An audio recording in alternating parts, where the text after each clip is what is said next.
No nation can escape the impact of climate change. The security and stability of each nation, our prosperity, our health, are in jeopardy. And the time we have to reverse this tide is running out. But this is a new day. It is a new era. And I'm proud to say that the United States has done more to promote clean energy and reduce carbon pollution than at any other time in our history. But the journey is long, and the journey is hard. So let us begin.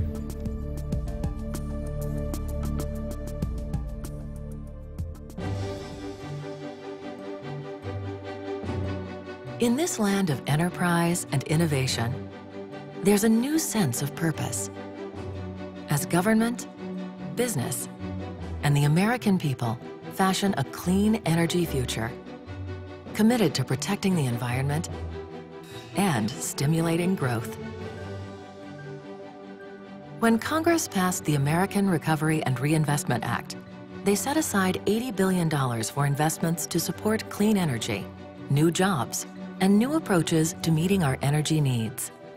American businesses need strong incentives and investments now in order for this nation to lead the 21st century global economy. This is the story of a changing America and our determination to build a sustainable future.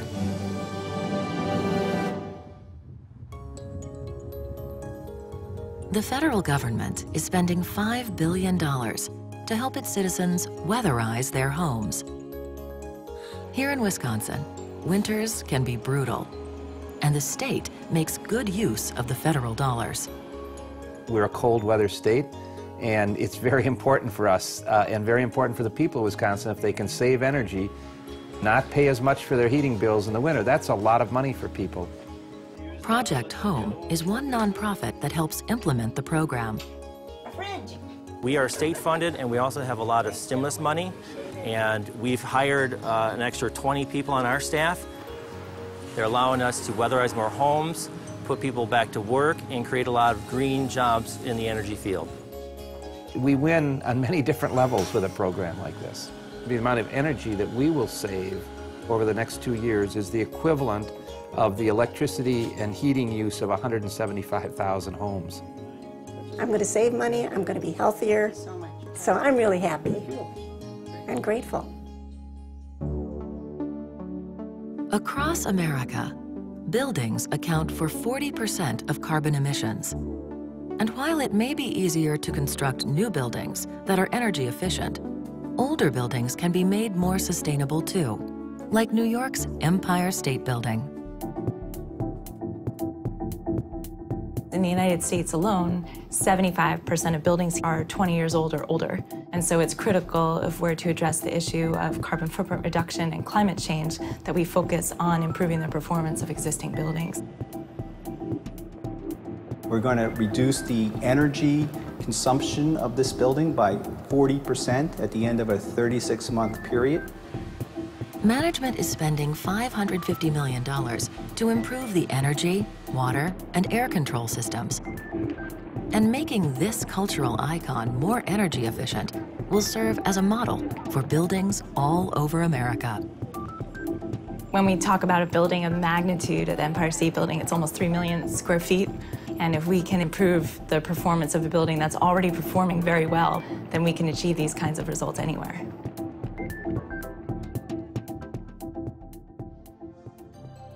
The federal government will spend $4.5 billion to modify their own workplaces to save energy. There are new energy-saving standards for home appliances, with more to follow. And new sustainable communities are being created. In New Orleans, those hit hardest by Katrina were still hoping to rebuild their lives. This is the neighborhood that used to be full of families. There was a family right here, the Boltons. There was a family right here, the Cyruses. This is Tony's old house. The Make It Right Foundation is reconstructing the community and building these homes to the highest standards of energy efficiency. These are the 15 solar panels that does all the energy to the house. Water bills are cheaper, the electric bills are cheaper. So basically, this house affords us a new way of living. Through Energy Star and other government programs, there are more than 1 million homes like these, reducing emissions and saving money too. The government is catalyzing change in transportation. They forged an agreement with the G20 nations to end $300 billion in fossil fuel subsidies. They've set the first ever combined fuel economy and emissions standards. And they're investing billions to redefine the car of the future. I'm pleased to announce $8 billion in conditional loan agreements that will help revolutionize the automobile industry in America. This package includes $5.9 billion to help Ford Motor Company transform factories in 5 states, including Michigan.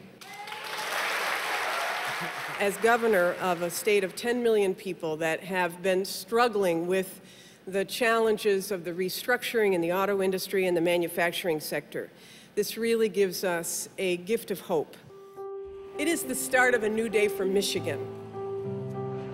Ford, the largest producer of domestic hybrid vehicles, will make half its cars ready to run on alternative fuels by 2012. And they're spending $550 million to retool this SUV plant to make an all-electric Ford Focus and an all-electric van, too. We believe that building this vehicle here is going to be a critical step toward the commercialization and ultimately the acceptance of electric vehicles.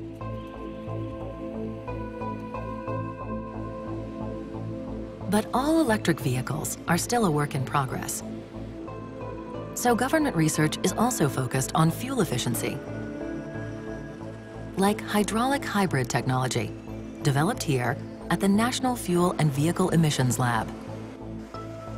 With present-day technology, frequent stops and starts waste a lot of energy. But with hydraulic hybrid, this delivery truck can use a lot less fuel and cut emissions almost 40%. The administration's policies are encouraging innovative thinking and new ways to build better vehicles. The automobile industry is coming back, but it's coming back in green fashion. Next Energy is a jobs and technology catalyst. Vice President Biden was here. Out of a $2.4 billion package for battery systems, he provided more than half of that to this area, $1.35 billion. And so people are looking to the future, not very far off, for automotive suppliers to come together with battery manufacturers.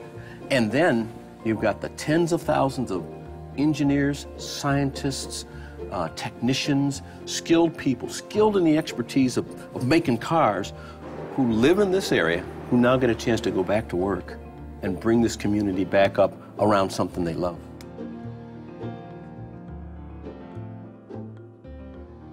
Combating climate change also means developing new sources of clean energy, like this solar plant now coming online in Florida. With the flip of a switch, a large-scale solar power plant, the largest of its kind in the entire nation, will deliver electricity produced by the sun to the citizens of the Sunshine State. And I think it's about time. Today, less than 1% of our electricity comes from solar. In the next 20 years, we'd like that to increase to 10%. We're seeing hundreds of startups in this area. We also have government incentives that are helping drive this market. And so we're seeing momentum like we've never seen before because people see the potential of this technology today.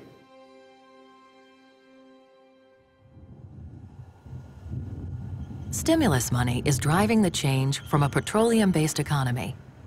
With over $1 billion awarded for renewable energy, Sweetwater was once a West Texas oil town, but now, wind is king. Well, just in the Sweetwater area, there's as much wind energy production as in Denmark. We're the leading wind energy producer in the Western Hemisphere. It's been tremendous to the economy as an economic force, and really to the region it's much deeper than that. I mean, it's really comprehensive revitalization. In wind energy, it just keeps building out. The next town gets turbines, and the next town gets turbines, and there's so many pieces to go around. And the U.S. government analyses talk about 20% wind by 2020 or 2030. That's about 300,000 megawatts.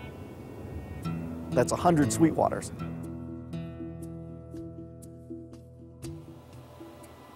The Recovery Act provides the largest single boost to scientific research in history. Here in Idaho, government scientists are advancing the next generation of nuclear technology to make it safer, more efficient, and designed to meet the special needs of industry. 1/3 of the greenhouse gases that are emitted in the United States come from the industrial sector. And so if we could supplant all that coal and natural gas that they use to make energy and heat, and instead use nuclear reactors, we can reduce the carbon footprint in that large sector. So this is a new mission for nuclear.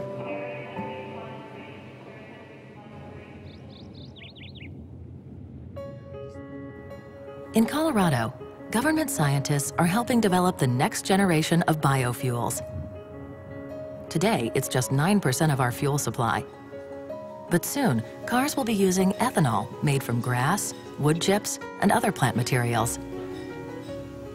The costs of this technology are estimated to be $2 to $2.50 per gallon of ethanol, which is right on the cusp of being cost effective. We are working with industry. Steel is going in the ground as we speak, so that within the next 3 years, they will be producing these fuels, they will be available to the general consumer, and they will impact society.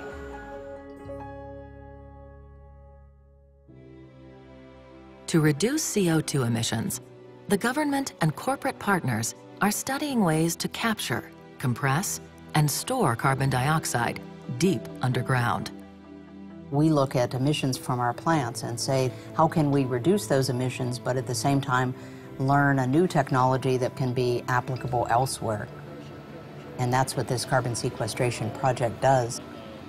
Here in central Illinois, we have the deep basin to hold CO2 for many decades to come, and I think what we'll learn from that will be beneficial to a lot of other industries as well as ours. The potential for carbon capture and storage is really quite large. For example, a mid-sized coal-fired power plant that may put out 4 million metric tons of carbon dioxide per year, you could essentially capture 90% of the carbon dioxide from that individual plant. The U.S. is on the forefront of a lot of different projects like this, and this is an example of one in our backyard. And here in West Virginia, a coal-fired power plant is also putting the technology to the test. American Electric Power will capture CO2 from this plant and store it more than a mile below the Earth's surface. In the United States, power plants account for 40% of our CO2 emissions. In Miami, they're reshaping the way electricity gets delivered into an intelligent energy network called Smart Grid. Smart Grid is the energy internet. It brings more intelligence into the grid, enables better visibility to what's going on in the grid, and automates more of the decisions within the operations of that grid. It provides consumers with more information to change the way they use energy, and it will create opportunities that we can't even imagine. We are making the largest ever investment in a smarter, stronger, and more secure electric grid. This investment will come in the form of 100 grants totaling $3.4 billion. It's a real win-win. It's a win for the utility. It allows us a lot of new information so we can operate more efficiently, but it's a win because it's great for the consumer too. If they can save energy, ultimately great for the environment. This is our opportunity to really establish the United States as the preeminent source of new technologies for a smarter grid. We can create a great boom for our economy and create a new export business for the United States.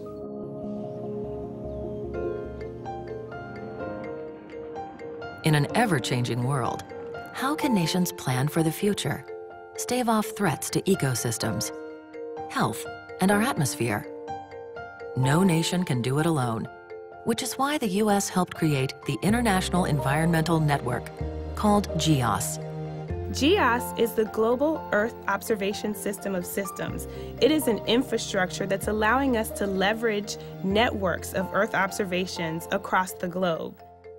We share our science and we work together as a global community to address critical issues such as biodiversity, climate change, disasters, energy, and ecosystems.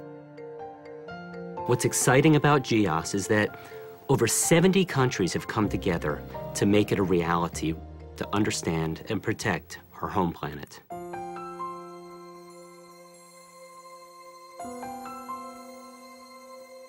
Clean energy is here, and more is on the way. Creating jobs, making the world more secure, and moving us in the right direction. We have to be willing to embrace change, not just repeat tired dogma, to succeed in addressing this common danger to our future. We now bear the responsibility in this generation, and the United States is ready to do our part. No one nation can meet this challenge alone.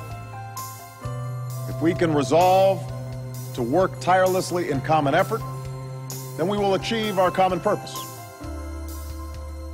A world that is safer, cleaner, and healthier than the one we found, and a future that is worthy of our children.